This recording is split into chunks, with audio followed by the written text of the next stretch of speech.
नमस्कार, स्वागत है आपका जी बिजनेस में। मैं हूं दीपक डोभाल और आप देख रहे हैं आपकी खबर आपका फायदा। मुंबई एयरपोर्ट पर फ्लाइट्स के मिसमैनेजमेंट की हदें पार हो गई हैं। सिविल एविएशन खुद मान रहा है कि एयरपोर्ट पर क्षमता से ज्यादा विमान उड़ रहे हैं। रनवे पर विमानों की भारी भीड़ है। कई विमान हवा में घंटों बेवजह उड़ रहे हैं और ग्राउंड पर पैसेंजर बेहद परेशान हैं। ये सबसे दुखद इस बात का दुख होता है कि कल व्हीलचेयर नहीं मिलने से एक बुजुर्ग यात्री की मौत तक हो गई। जी बिजनेस की जानकारी के मुताबिक दिक्कतें अभी और बढ़ने वाली हैं। 19 फरवरी से 30 मार्च तक रोजाना 100 से ज्यादा शेड्यूल्ड और निजी फ्लाइट्स पर असर पड़ने वाला है। एविएशन में सबसे बड़ी हिस्सेदार इंडिगो रोजाना 6 से 12 फ्लाइट्स कैंसिल करने की तैयारी में है। इसीलिए आज जानेंगे, हम समझेंगे कि इतना पैसा खर्च करने के बावजूद यात्री इतने परेशान क्यों हो और आखिर कब सुधरेगी एयरपोर्ट पर यह गंभीर लापरवाही। बहुत ही खास मेहमानों के साथ आज हम चर्चा करेंगे, लेकिन उससे पहले आज हम शो की शुरुआत में 10 सवाल पूछ रहे हैं और ये 10 सवाल जी बिजनेस के हैं, यात्रियों की तरफ से हैं। तो दरअसल ये सवाल आम यात्री, आम मुसाफिर, आम एयर पैसेंजर के हैं। ये 10 सवाल एयरपोर्ट मैनेजमेंट के लिए हैं, सरकार के लिए हैं, एयरलाइंस के लिए हैं, सबके लिए हैं। पहला सवाल है हमारा कि एयरपोर्ट पर इतने कंजेशन के लिए आखिर जिम्मेदार कौन जिम्मेदारी तय करेगा, इसकी जिम्मेदारी कौन लेगा? पहला सवाल ये। दूसरा सवाल कि लिमिटेड मार्जिन टाइम में ज्यादा स्लॉट आखिर क्यों? क्योंकि केंद्र सरकार ये कह रही है कि ये एयरपोर्ट मैनेजमेंट का इशू है, आप बहुत कम मार्जिन टाइम में ज्यादा स्लॉट दे रहे हैं, तो इसका जिम्मेदार कौन होगा? ऐसा क्यों हुआ? क्या नियमों की अनदेखी हुई? और अगर कोई अनदेखी कर रहा है तो उसकी सजा क्या? तीसरा सवाल आज का हमारा, मिसमैनेजमेंट का खामियाजा आखिर यात्री क्यों भुगते? अब यह गलती किसी की भी है, एयरपोर्ट मैनेजमेंट, एयरपोर्ट चलाने वाली कंपनी की है, अथॉरिटी की है, जो भी स्टेक होल्डर्स इससे जुड़े हुए हैं उनकी है, लेकिन खामियाजा आम यात्री क्यों भुगते? उसकी क्या गलती? यह है आज का हमारा तीसरा सवाल। और चौथा सवाल है हमारा कि इमरजेंसी में कुछ विकल्प जरूर दिए गए हैं, रीशेड्यूलिंग के विकल्प दिए गए हैं, लेकिन इमरजेंसी में रीशेड्यूल का विकल्प क्या सही है, क्या तर्क संगत है? किसी को इमरजेंसी में घर जाना है, आपकी लापरवाही की वजह से उसकी फ्लाइट कैंसिल कर दी गई, आप कहते हैं साहब रीशेड्यूल कर लीजिए, क्या ये उसकी भरपाई होगी? क्या ये तर्क संगत है? ये आज का चौथा सवाल। इसके अलावा एक और विकल्प जो दिया जा रहा है यात्रियों को, वो है किराया रिफंड ले लीजिए साहब। अब हमें ये बताइए, यात्री ये पूछ रहे हैं कि आपने किराया रिफंड कर दिया, हम एयरपोर्ट पर आए, महीनों पहले हमने अपनी फ्लाइट बुक करा दी थी, अब हम एयरपोर्ट पर पहुंचे, आपने कहा फ्लाइट कैंसिल। हमने कहा क्यों? आपने कहा कोई बात नहीं, आप रिफंड वापस ले लीजिए। तो क्या गलती पर पर्दा डल गया? सारी गलतियां माफ हो गई क्योंकि आपने रिफंड वापस कर दिया? यह है आज का हमारा पांचवा सवाल जो हम पूछना चाहते हैं एक आम यात्री की ओर से। छठा है, आपने फ्लाइट कैंसिल कर दी, आपने रिफंड भी कर दिया, लेकिन उसके बाद अगर मैं दूसरी फ्लाइट बुक करने जाता हूं तो उसका किराया बढ़ा हुआ आ रहा है, इसकी भरपाई कौन करेगा? क्या इसका कोई मैकेनिज्म है? यह आज का हमारा छठा सवाल यात्रियों की तरफ से। सातवां सवाल है, कंजेशन का आपको अनुमान नहीं था क्या? अगर आपको अनुमान नहीं है, आप प्लान करके नहीं चल सकते, तो फिर आप क्या कर रहे हैं वहां पर? तो कंजेशन का आपको अनुमान नहीं था या फिर प्लानिंग नहीं थी? और अगर अनुमान भी नहीं था, प्लानिंग नहीं थी, ये दोनों लापरवाहियों में आता है। हम बहुत खास मेहमानों के साथ आगे चर्चा करेंगे इस पर कि क्या एग्जैक्टली गड़बड़ कहां हुई है। आठवां हमारा सवाल है कि क्या इस तरह से एयर स्पेस इंफ्रा के लचर होने के लिए जिम्मेदार कौन है? क्योंकि बहुत सारे एक्सपर्ट से हमने बातचीत की, वो कह रहे हैं कि साहब ये तो एयर स्पेस इंफ्रास्ट्रक्चर को अपग्रेड करना पड़ेगा, ये आप तो ठीक नहीं कर रहे। हमें लगता है कि एयरपोर्ट बाहर से चकाचौंध है, सब कुछ बढ़िया है, शानदार है, बड़ा गर्व भी होता है हमें अपने एयरपोर्ट्स को देखकर। अंदर की स्थिति आप देखते हैं तो फिर आपको शर्मिंदगी से आपका सर झुक जाता है। तो ये एयर स्पेस इंफ्रा अगर इस तरह का लचर है तो कौन जिम्मेदार है इसका? इसमें यात्रियों की गलती तो नहीं है, तो किसकी गलती है? जिम्मेदारी कौन लेगा? नवां सवाल है हमारा जो हम यात्रियों के हवाले से पूछ रहे हैं, क्या ऐसे हालात में एयर स्पेस सेफ्टी सुनिश्चित होगी? एयर स्पेस सेफ्टी की हम बात कर रहे हैं, हम एविएशन में दुनिया के दूसरे देशों से आगे निकलने की बात कर रहे हैं, क्या ऐसे सुनिश्चित होगी एयर स्पेस सेफ्टी? इन हालातों में होगी? क्या गारंटी है? ये है 9वां सवाल और आज का हमारा 10वां सवाल, जो सबसे मुझे लगता है 9 सवालों का निचोड़ है। क्या पैसेंजर की सुनने वाला कोई नहीं इस देश में? जब जब बात आती है पैसेंजर के हितों की, तब तब कोई ना कोई हवाला देकर उसको टाल दिया जाता है, उसको कंपनसेट करने की कोशिश की जाती है, बिना ये समझे जाने कि इसकी वजह से उसके कितने कामों पर असर पड़ा होगा, उसके जीवन के कुछ महत्वपूर्ण कामों पर असर पड़ा होगा, उसकी मानसिक स्थिति पर क्या असर पड़ा होगा, पारिवारिक स्थिति पर, आर्थिक स्थिति पर। लेकिन क्या पैसेंजर की सुनने वाला कोई नहीं? ये 10 सवाल हैं आज के हमारे, जिन पर आज हम करेंगे बहुत ही खास मेहमानों के साथ चर्चा। और इस चर्चा के लिए हमारे साथ बहुत ही खास मेहमान जुड़े हैं। जितेंद्र भार्गव सर इस वक्त हमारे साथ जुड़ चुके हैं, जाने माने एविएशन एक्सपर्ट हैं। एविएशन मामलों पर हमेशा हमारे साथ इस तरह की चर्चा में हिस्सेदारी लेते हैं। बहुत बहुत शुक्रिया सर वक्त निकालने के लिए आपका। हमारे साथ हैं सरोज दमानिया साहब, जो कि एविएशन लॉयर हैं, जाने माने। दमानिया साहब, बहुत बहुत स्वागत है आपका। हमारे साथ हैं गुरमुख सिंह बाबा जी, जो कि सेक्रेटरी जनरल हैं एयर ट्रैवलर्स एसोसिएशन के, बड़े मुखर रहते हैं एयर ट्रैवलर्स की बातों को दुनिया के सामने रखने के लिए। बहुत बहुत स्वागत आपका भी गुरमुख बाबा सर। मैं सबसे पहले जितेंद्र भार्गव सर आपसे चर्चा की शुरुआत करना चाहूँगा। सर, आपको क्या समझ में आया? बड़ी बातें हम सुन रहे हैं, सरकार की तरफ से स्टेटमेंट्स आ रहे हैं, एयरलाइंस की तरफ से स्टेटमेंट्स आ रहे हैं, एग्जैक्टली हो क्या रहा है सर? देखिए, अगर आप रियली देखें कि एविएशन इंडस्ट्री ग्रोथ मोड पे है और इसका अंदाजा आज से 20 साल पहले भी था।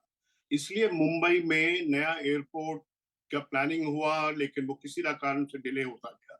ये मालूम था कि मुंबई का एग्जिस्टिंग एयरपोर्ट है, इस पे कैपेसिटी कंस्ट्रेंट आएगा।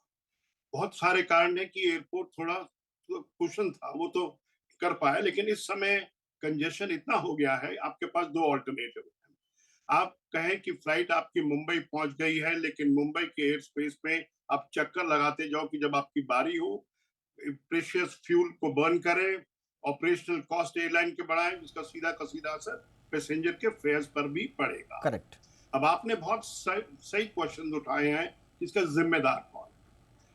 सच्चाई यह है कि प्लानिंग हुई थी, लेकिन नया मुंबई एयरपोर्ट जो नवी मुंबई में अगले साल या इस साल के आखिर में लिमिटेड ऑप्शन चालू होगा, तब तक नहीं होगा, तो ये कंस्ट्रेंट बना रहेगा। अब आपको कह रहे हैं कि आप मुंबई एयरपोर्ट ने स्लॉट्स ज्यादा इशू कर दिए टेक ऑफ लैंडिंग के लिए, वो नहीं करने चाहिए थे। अगर वो नहीं करते तो मिनिस्ट्री ऑफ सिविल एविएशन को और ये ऑर्डर नहीं देना पड़ता कि आप कुछ फ्लाइट्स कैंसिल करके विद इन लिमिट्स आए, जैसे कि पैसेंजर्स को असुविधा ना हो। तो उसका सीधा का सीधा आप देखिए, मिनिस्ट्री इज कंसर्न कि पैसेंजर्स को असुविधा ना हो किसी भी हालात में। इस समय जबकि मुंबई का एयरपोर्ट कैपेसिटी कंस्ट्रेंट्स से जूझ रहा हो, तो पैसेंजर्स को असुविधा होगी। आपने क्वेश्चन उठाया कि जब कैपेसिटी कम होगी तो इसका सीधा का सीधा असर फेयर्स पर पड़ेगा। स्वाभाविक क्या पड़ेगा? तो इसीलिए एयरलाइंस को जो गवर्नमेंट ने दिया कि आप अपने आप डिसाइड करिए कि आप कहाँ कहाँ की फ्लाइट कितनी कैंसिल कर रहे हैं, जैसे कि विद इन दैट लिमिट के अंदर आ सके। अच्छा होता कि अगर मिनिस्ट्री कोऑर्डिनेशन करती कि किसी भी सेक्टर के अंदर में फ्लाइट्स कम ना हो, क्योंकि हमारी एयरलाइन जो इस समय है 90% लोड फैक्टर पे चल रही है, यानी कि 90% सीटें हर फ्लाइट के ऊपर भरी होती हैं। तो इसको देखना यह है, क्या हमारे को अहमदाबाद मुंबई, पूना मुंबई की फ्लाइट चाहिए इस समय? अगर कैंसिल करनी है, मेरा ये मानना है कि हो सकता है एयरलाइंस ने इस चीज को नजर में रखा हो कि हम किस फ्लाइट को कैंसिल कर रहे हैं। क्योंकि अगर हम मुंबई से पुणे गाड़ी में जा सकते हैं या बड़ौदा से मुंबई हम ट्रेन में आ सकते हैं, तो क्या आवश्यकता है कि हम भार्गव सर, ये बहुत इंपॉर्टेंट सजेशन आपने दिया, बट मैं सर सॉल्यूशंस पे लेटर पार्ट में आऊंगा, लेकिन ये इंपॉर्टेंट सजेशन आपका कि शॉर्ट रूट की फ्लाइट्स को क्या हम कुछ दिनों के लिए टाल सकते हैं, बट ये सजेशन वाला पार्ट लेटर। सर, मेरा क्विकली आपसे एक और सवाल सर, ये आप जैसे आप कह रहे हैं कि इस परिस्थिति को टाला जा सकता था, लेकिन कौन है सर ये जो नजरअंदाज कर रहा है? हमारा सवाल है कि क्या कंजेशन का एक्सपेक्टेड नहीं था कंजेशन, और अगर एक्सपेक्टेड था तो उसकी तैयारी क्यों नहीं थी? और अगर साफ दिख रहा है हमें कि ये तैयारी धरातल पर खरी नहीं उतरी, तो फिर एक्शन क्यों नहीं? देखिए, इसको टाला नहीं जा सकता था। हमारी इंडस्ट्री ग्रोथ मोड पे है, ज्यादा से अधिक पैसेंजर ट्रैवल कर रहे हैं। यहाँ तो आप एयरलाइन को ये ऑप्शन दें कि आप फेयर्स को 2-2 हजार रुपए बढ़ा दीजिएगा, अपने आप मार्केट में पैसेंजर्स कम ट्रैवल करने लगेंगे, क्योंकि अफोर्डेबल जो अनअफोर्डेबल फेयर्स बन जाते हैं, कम पैसेंजर्स ट्रैवल करते हैं। लेकिन वो तो कोई समाधान नहीं है। अब ये आप इसको अगर देरी किसी को भी हमारे को ये तो blame आप कह रहे हैं, करना है, आप वो कह रहे है हैं कि नवी एयरलाइंस के लिए मुंबई एक का जो आरबीआई, एयरपोर्ट। एयरलाइंस के लिए एक आरबीआई बिठा दीजिए कि जब फेयर बढ़ रहे हो, महंगाई बढ़ रही हो, तो फिर इंटरेस्ट रेट इस तरह की सर्जरीज मैंने करके। आपको यही तो बताया है कि बट सर, कुछ भी डिसीजन लोगे क्या उसमें क्या एक एयरलाइंस, क्रिटिसिज्म सर होगा। क्या एयरलाइंस, आप बोल रहे हैं 90% कैपेसिटी पर काम कर रहे हैं, क्या एयरलाइंस जिस वक्त आम आदमी से टिकट ले रही थी, उनसे पैसा ले रही थी, क्या उनके पास इतनी दूरदर्शिता नहीं है सर कि वो समझ पाए कि आगे जाकर ये पैसेंजर पर ही पड़ने वाला है? ये आपने बहुत सही सवाल किया कि क्या कारण है कि मुंबई एयरपोर्ट ने अपनी कैपेसिटी से ज्यादा स्लॉट्स को सैंक्शन किया। Absolutely sir. गलती नंबर 1।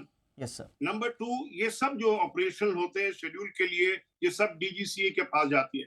क्या कारण है कि डीजीसीए ने नहीं सोचा कि हम मुंबई एयरपोर्ट अपनी कैपेसिटी से ज्यादा स्लॉट्स और सैंक्शन कर रहा है? तो एब्सोल्युटली। ये सबको देखने के लिए, लेकिन देर आए दुरुस्त आए कि मिनिस्ट्री ने इंटरवीन किया, फ्लाइट को रोका। इससे पैसेंजर्स की जो असुविधा है वो कम होगी, कम पैसेंजर्स अफेक्टेड होंगे। यानी कि प्रत्येक फ्लाइट जो मुंबई में लैंड करने वाली होती, वो सर देर आए, मुंबई आप एयरस्पेस पे चक्कर मैं लगा सर के आपकी लैंड बात से करती, सहमत हूं कि देर आए। रिजल्ट होता है कि मैं सर आपके आपकी, आपने बिल्कुल सही कहा। यस डिले हो सर, जाती है। आई एम सॉरी सर, मैं आपको टोक रहा हूं क्योंकि मुझे और सवाल भी लेने हैं। I am so sorry for that. मैं फटाफट से चलूंगा दमानिया जी के पास। दमानिया सर, देर आए, सर कह रहे देर आए लेकिन दुरुस्त आए। मुझे नहीं लगता कि दुरुस्त आए। अभी आप मार्च तक आप लगातार जो है वो हर एक कंपनी जो कह रही है कि साहब अपनी फ्लाइट हम कैंसिल करेंगे, और उसका कोई मैकेनिज्म समझ में आता नहीं। आपका इस पर क्या टेक है सर? क्या हो रहा है, और कि ये जो हो रहा है क्या आप इससे संतुष्ट हैं? मैं बिल्कुल ये बात से संतुष्ट नहीं हूं, और ये जो हो रहा है ये मिसमैनेजमेंट के कारण हो रहा है और ये प्रॉफिटेरिंग के कारण हो रहा है। पैसेंजर के बारे में किसी ने सोचा ही नहीं था जब स्लॉट्स इश्यू किए गए, टिकट्स बेची गई, पैसे लिए गए हैं पैसेंजर से। पैसेंजर ने अपनी ट्रिप बराबर से प्लान की हुई है बिना उनकी गलती। अभी डीजीसीए ने शेड्यूल्स अप्रूव किए, एयरपोर्ट्स ने स्लॉट्स अलॉट किए, एयरलाइंस ने स्लॉट्स के लिए पैसे दिए, और वो हिसाब से उन्होंने पैसेंजर्स को टिकट भेज दी। आज जब स्लॉट कैंसिल होने वाले हैं या स्लॉट कम होने वाले हैं, सिर्फ डीजीसीए ने एक नोटिफिकेशन निकाल दिया कि भाई स्लॉट्स हम कम करेंगे, इतने ही स्लॉट्स दिए जाएंगे। पर उसका solution, DGCA is a government authority, उनको पैसेंजर के बारे में सोच के कोई नोटिफिकेशन निकालना चाहिए। उन्होंने आधा अधूरा नोटिफिकेशन निकाला है कि भाई इसका हल क्या होगा। एयरलाइन के ऊपर छोड़ दिया कि भाई तुम्हारी फ्लाइट्स कैंसिल होगी, तुम पैसेंजर को संभाल लेना। पर जब गवर्नमेंट अथॉरिटी है, गवर्नमेंट का मेन काम होता है पैसेंजर की सुविधा देखना। गवर्नमेंट इलेक्टेड कंज्यूमर्स ने की है, पैसेंजर्स ने की है, आम आदमी ने की है। जब आम आदमी की सुविधा वो नहीं दे पा रहे तो क्या फायदा? मिनिस्ट्री का डायरेक्टिव जो होना चाहिए वो क्लियर होना चाहिए था कि ये फ्लाइट्स इतनी कम होगी, इन पैसेंजर्स को दूसरी में दिया जाना चाहिए, या फिर उनको रिफंड दिया जाएगा, साथ में कंपेंसेशन देना चाहिए। वो गवर्नमेंट अगर नोटिफिकेशन निकाल रहा है तो पूरा कॉम्प्रिहेंसिव निकालना चाहिए था। और गवर्नमेंट का एब्सोल्युटली सर, और गवर्नमेंट का ये कहना है हम तो मजबूरन ऐसा कर रहे हैं। अरे आप मजबूरन ऐसा कर रहे हैं, आप तब क्या कर रहे थे? क्या आपकी मॉनिटरिंग नहीं थी? आपके पास डेटा नहीं था? अगर एयरपोर्ट आपको डेटा नहीं दे रहा है तो आपने मांगा क्यों नहीं? ऐसा लग रहा है कि डीजीसीए ने भी सेफ्टी को ध्यान में रखते हुए फ्लाइट्स को कैंसिल करने की बात कही है, लेकिन सेफ्टी के साथ साथ पैसेंजर कंज्यूमर राइट का क्या होगा इसके बारे में शायद कोई सुन नहीं रहा है। गुरमुख सिंह बाबा सर, आप इस पर क्या कहेंगे सर? नमस्कार दीपक जी। जी नमस्कार। सबसे पहले तो मैं आपका शुक्रिया करना चाहता हूं कि आप एविएशन को मुद्दों को लगातार इम्पैक्टफुली एंड फोर्सफुली उठा रहे हैं। Thank you sir. उसी का नतीजा है कि थोड़ा बहुत असर गवर्नमेंट पर, एयरपोर्ट्स पर पड़ा है। अभी रिसेंटली मैं पढ़ रहा था कि 5 लाख पैसेंजर्स अफेक्टेड हुए हैं फ्लाइट डिलेज की वजह से जनवरी 2024 के अंदर। और उसका इम्पैक्ट ये है कि दिल्ली में T1 एयरपोर्ट जो है उसको जल्दी से रिवैम्प करके लॉन्च करने की प्लानिंग हो रही है, और यहाँ तक सुना कि शायद prime minister himself will inaugurate.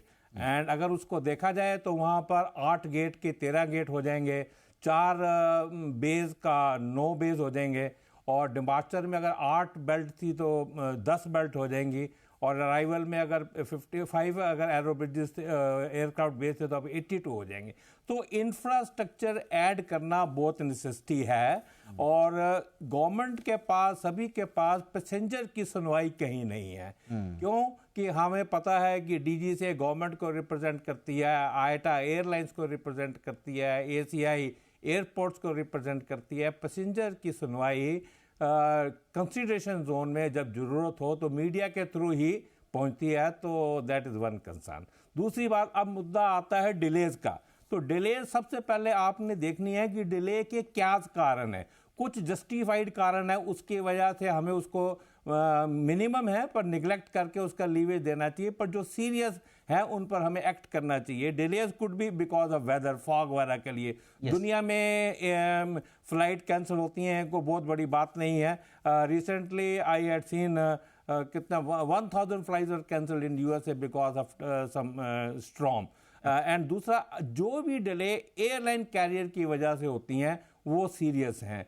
अब एयरलाइन के जब डिले करते हैं तो स्लॉट एलोकेशन के अंदर ओवरलैपिंग तो नहीं है, वो इंफॉर्मेशन पब्लिक डोमेन में नहीं है, वो होनी चाहिए। और दूसरा बात है कि एयर ट्रैफिक कंट्रोल की वजह से भी डिले होती है। जब कंजेशन है और ग्राउंड क्लियर नहीं है, उसको गो अराउंड देते रहते हैं, और जब वो फ्लाइट लैंड लेट करेगी। आपने तो बहुत इंपॉर्टेंट बात बोली सर, आपने कहा कि अगर पैसेंजर सेफ्टी से जुड़े कोई इश्यू है जिनकी वजह से डिले हो रहा है, ठीक है, पैसेंजर उस बात को मान लेगा, स्वीकार कर लेगा। फॉग है, बारिश है, बरसात है, बाढ़, कुछ भी है, अगर उसकी सेफ्टी के इश्यू हैं तो प्लीज, हम तो कहते हैं कि कई बार पैसेंजर नहीं भी मानते तो आप उनको और रिक्वेस्ट कीजिए, इंसिस्ट कीजिए कि आपकी सेफ्टी के लिए। लेकिन इनएफिशिएंसी की वजह से अगर उसके साथ इनजस्टिस हो रहा है तो उसका तो क्लैरिफिकेशन, जस्टिफिकेशन देना पड़ेगा किसी ना किसी को। यहां पर हो यह रहा है कि इसकी टोपी उसके सर, इनएफिशिएंसी का इशू है। मैं सर एक छोटा सा ब्रेक ले रहा हूं sir. Yes sir, yes sir, इसको चर्चा को आगे बढ़ाते हैं सर। एक छोटे से ब्रेक के लिए रुक रहा हूं, मैं फटाफट लौट रहा हूं। इस चर्चा को आगे बढ़ाएंगे और समाधान पर बात करेंगे।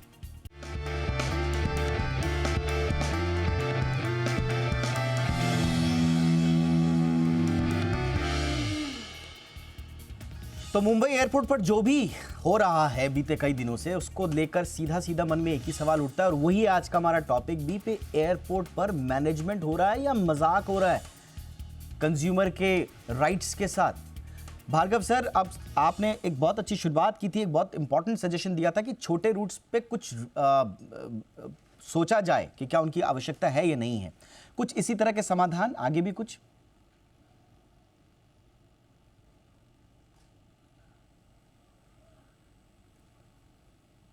Bhargava sir, solutions sir. आपकी आवाज नहीं आ रही सर। अब आ रही है मेरी आवाज सर?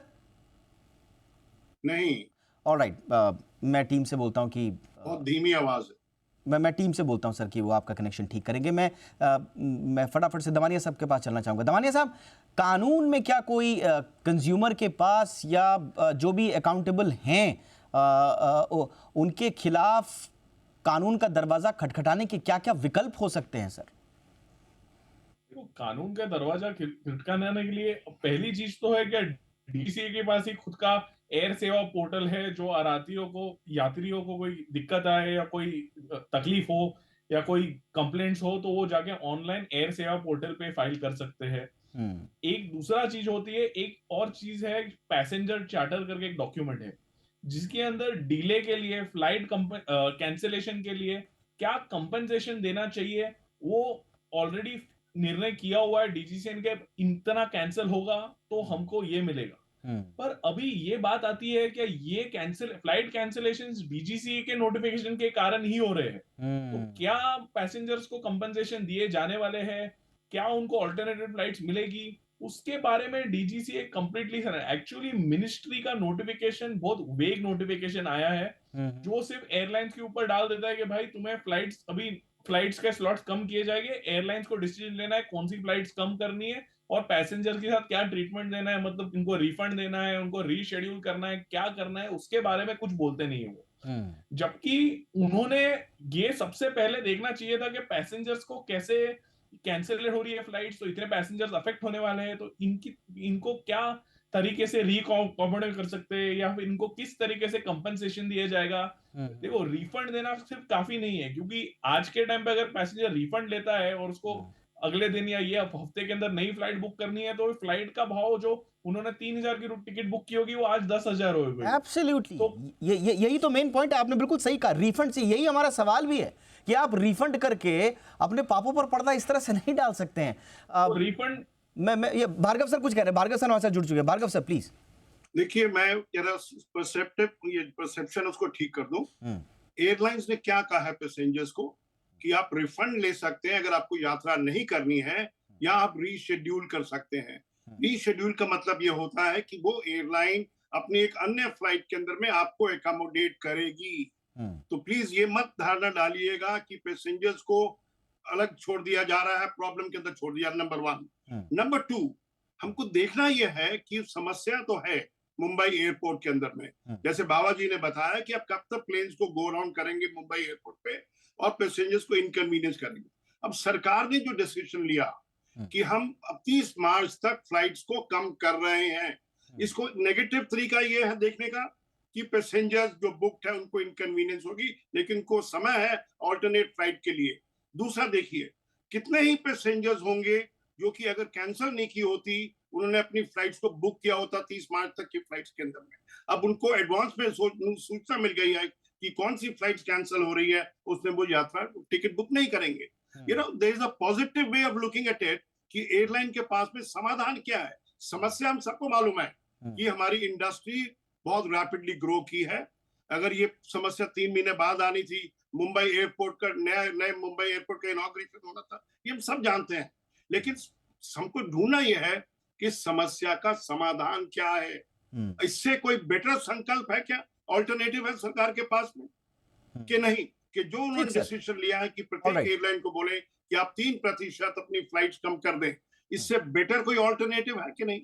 क्योंकि क्रिटिसाइज तो कुछ भी नहीं सर, और देखिए ऑल्टरनेटिव में तो सर 50 ऑल्टरनेटिव निकल सकते हैं, लेकिन ऑल्टरनेटिव की बात नहीं है सर। ये परिस्थितियां ही क्यों आने दी गई और रिपीटेड है सर, ये रिपीटेड है। भार्गव सर, ये रिपीटेड है। आप देखिए, सर्दियां आती हैं, दिल्ली एयरपोर्ट पर ये हाल हो जाते हैं, आपके पीक सीजन आता है, आपके दूसरे एयरपोर्ट्स पर ये हो जाते हैं, सारी जगह। और ये रिपीटेड मिस्टेक्स हैं सर, ऐसा नहीं है कि कोई देश में पहली बार इतना सारा ट्रैफिक आ रहा है पैसेंजर्स का, ये रिपीटेड है। इसलिए हम कह रहे हैं कि सर आप समाधान की बात नहीं, ये प्रॉब्लम हो ही ना, इसके लिए क्या कुछ किया जा सकता है, इस पर बात होनी चाहिए। बाबा सर, आपका कमेंट सर, क्या आप देना चाहेंगे? Yes sir. दीपक जी, कुछ सजेशन बहुत बढ़िया आए हैं। हाँ जी। पर मैं ये बात बहुत क्लियरली कहना चाहता हूं कि एक डिस्कम्फर्ट अलाउंस मिसिंग है हमारे सिस्टम के अंदर। यस। जब भी किसी भी नेचर का डिस्कम्फर्ट हो, उसकी ग्रेविटी असेस करी जाए, कितनी ग्रेविटी का वो डिस्कम्फर्ट पैसेंजर को हुआ है, और उसके प्रपोर्शन में उसको अलाउंस दिया जाए। अब जैसे एयरपोर्ट पर माइनर डिले हो जाती है, उसको फूड दे दिया, ज़्यादा डिले होगी उसको होटल दे दिया, पर उससे ज़्यादा डिस्कम्फर्ट अगर उसको होता है तो उसको फाइनेंशियल डिस्काउंट और कॉम्पनसेशन भी होना चाहिए। और मैं आपको एक एग्जांपल दूं, एक बारी मैं यूएसए में ट्रैवल कर रहा था और जो मेरा बैग था वो कोई दूसरा पैसेंजर ले गया, उन्होंने आधे घंटे में वो बैग भी रिकवर कर लिया, और जब मैं चेक आउट कर रहा था तो मेरे को $100 का कॉम्पनसेशन दे दिया मेरे बिना मांगे, क्योंकि वहां पर बाईलॉज हैं कि अगर कोई पैसेंजर डिस्कम्फर्ट हुआ है और बाद में कंप्लेन कर देगा तो उसमें चार्ज हायर है, इसलिए उन्होंने वॉलंटरी। बहुत अच्छा सजेशन है सर ये डिस्कम्फर्ट अलाउंस का। सेटिस्फाइड? एब्सोल्युटली सर, बहुत सारे सजेशंस अभी बाकी है, मैं जानता हूं, लेकिन मेरे पास वक्त की कमी है। बहरहाल हमने इस सिचुएशन को समझने की कोशिश की और जितना पॉसिबल हो सका उसके इर्द गिर्द झांकने की कोशिश की। कुछ अच्छे सजेशंस भी आए हैं। हमारी दरख्वास्त है डीजीसीए से, एयरपोर्ट अथॉरिटी से, एयरपोर्ट मैनेजमेंट से, प्लीज़ ये इस तरह का ना करें। हम सब एविएशन की ग्रोथ स्टोरी के साथ हैं, हमें पूरा विश्वास है अपनी एविएशन इंडस्ट्री और पूरे मैनेजमेंट पर प्लीज़ इस तरह के मौके ना दें कि खटास मन में आए, एक डिस्कम्फर्ट जो सर कह रहे हैं, या एक एक्सपीरियंस हमारा ख़राब हो। ये बट्टा लगाता है हमारी उम्मीदों पर, ये किसी के लिए ठीक नहीं। बहुत बहुत शुक्रिया आप तीनों का वक्त निकालने के लिए। बाबा sir, thank you so much, वक्त निकाला आपने। Damania sir, thank you so much sir. Bhargav sir, thank you so much sir. आपकी खबर आपका फ़ायदा में इतना ही, इजाज़त दीजिए, नमस्कार।